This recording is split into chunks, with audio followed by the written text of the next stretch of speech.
It's a lot stronger because you got to remember something. You're wiping over something that has a finish on it. So you're kind of laying that color on there. It's not absorbing it. Works really cool.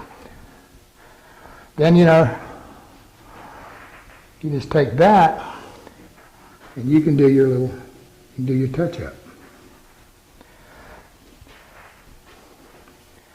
Now the next thing I want to tell you about is if you look at this really good, you're going to see in this grain, see that white? Can we get in on that? Right in here.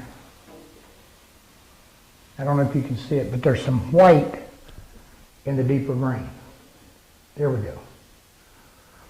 Now, this is a solvent base. Most guys would just freak out on it. Don't worry about it. Here's why. That's nothing but a fine powder finish. And remember that thing of with a solvent base, that one coat will dissolve the other.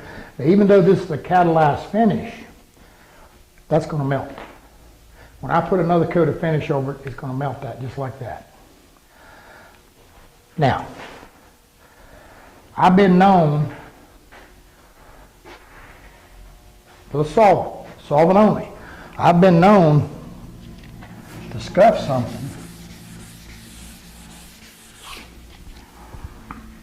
then just kind of take my hand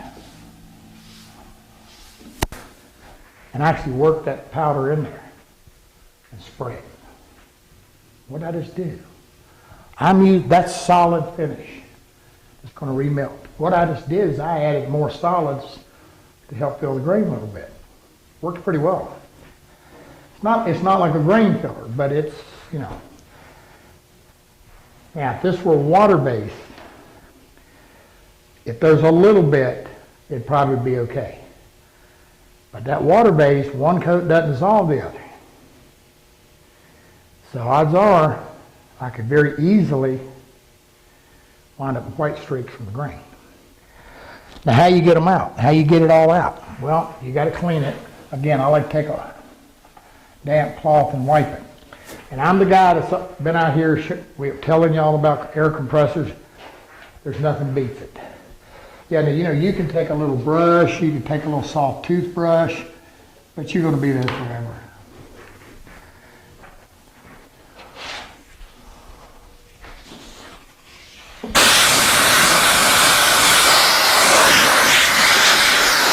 Goodbye. Works good. Now let's talk about prepping this for the final coat. Now everybody's heard of, you can buy tack rags. That's exactly what it implies. A tack rag is, and there's several different, this is simply a fine cheesecloth and it kind of has a sticky varnish on it. And you wipe over it and it picks up the dust. Now I usually get them at the Auto Body Supply. And they also make one for water base.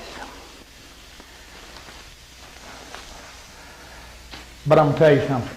We've had as good a luck simply taking a lightly damped, this got lint showing, and that's because I just tore it, lint-free cloth. You know, t-shirt type material. Lightly dampen it, wipe everything down.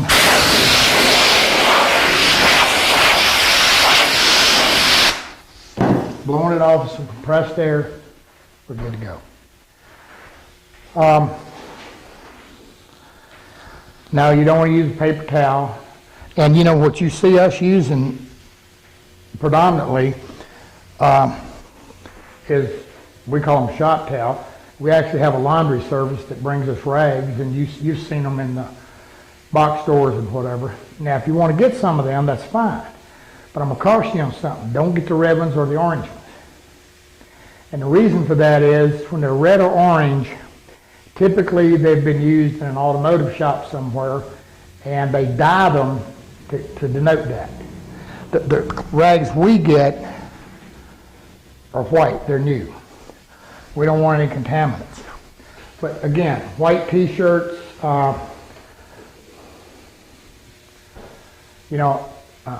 cheap towels from the dollar store or whatever, they work pretty good. And now, applying a dryer stain or whatever, you'll see me use paper towels and whatever. But not when you get into the final thing. Just not something you want. All right. Ooh. Good thing I wiped that off. All right, where we're at now, I'm going to cover this top and I'm going to shoot just the case. The drawers are out here. Now there's a reason for that. Even though I'm using this air-assisted airless, and it's going to produce me very minimal overspray. And I've got this big fan going. Now something I want you to kind of get a little bit here. Billy, my fan is right up here. And all right, these are the rags I buy and use. But anyway, my fan's up here. And even though one coat of solvent will dissolve the other, I don't have anything setting on this bench. Because when I spray this, that overspray is going to be floating that way. I don't want it landing on something on this bench. So if I had a room full and I'm slamming, I got a whole room full of stuff, I'll take some paper and cover this. I'll shoot that, then I pull the paper off, I shoot this. Because I want to protect from any overspray coming over.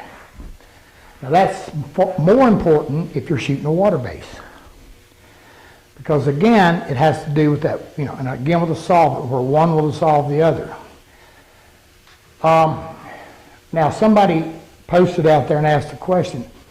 I said that, they shoot a water base or something and it looks great, but you feel it just feels a little bit gritty. It just doesn't feel super smooth like a solvent will. And that's the reason for that is that little bit of minute overspray will settle on it.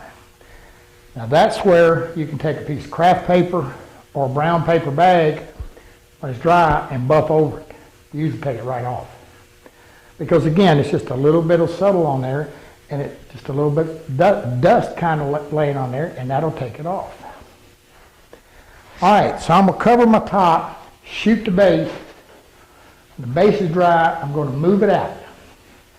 And why is that? Well, I want to make sure I've got a still of air and that nothing's stirred up when I shoot the top, because I'm shooting the top horizontal. And any horizontal surface is going to be far more susceptible to getting trash in it than something vertical. Now I just told you something. If you kind of look around my spray booth, there's some old radiators and what here. This used to be in a water body shop. But in my other spray booths, I would actually build a ledge around there. Because if I'm shooting doors and things like that, I'm real prone to stand them and shoot them. Because the vertical surface just doesn't get the debris that a horizontal surface will. The other thing is make sure your person is clean. Blow yourself off really good. Believe it or not, the majority of debris comes from your person. It's not, this is just the truth. This spray booth, it's covered in overspray from years. And the floor in here is covered in overspray.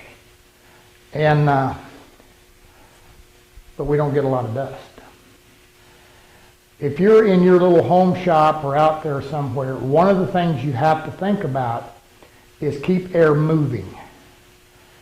Don't ever set I know they tell you to, but don't set a fan blowing right across what you're doing. You want a fan on the other side of it, pulling it across. But make sure on the other side somewhere, you've got fresh air coming. Back years ago, we had to do what most of you would have to do. And we just had to clear a hole in the shop and spray. And I'm going to tell you something. We got, we had fans set up, but we got to clean as finishes as we get in this booth. just a fact. And it's just because of the big massive openness of it, you're not pulling that much air. Works pretty well, and we'll talk more about that when we talk about spray booths and environment and things like that. All right, this is ready to get blown off, wipe down, shoot it last time. All right, I want to mention this one more time. Why I use the damp cloth is, number one, it's going to remove any of my dust, the majority of my dust. The other thing it's going to do is I can watch close, and it's going to look like what it's going to look like when I get a finish on it. And I'm double checking to make sure I don't have any sand throughs. Double check that. There's nothing more frustrating than you're into your final coat, you're all done, and you got it shot and all looking good, and there's an area where you had a sand through.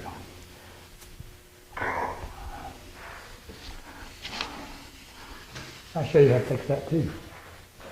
All right, I'm gonna wipe this down, let it dry, come back, blow it off, and we'll shoot it.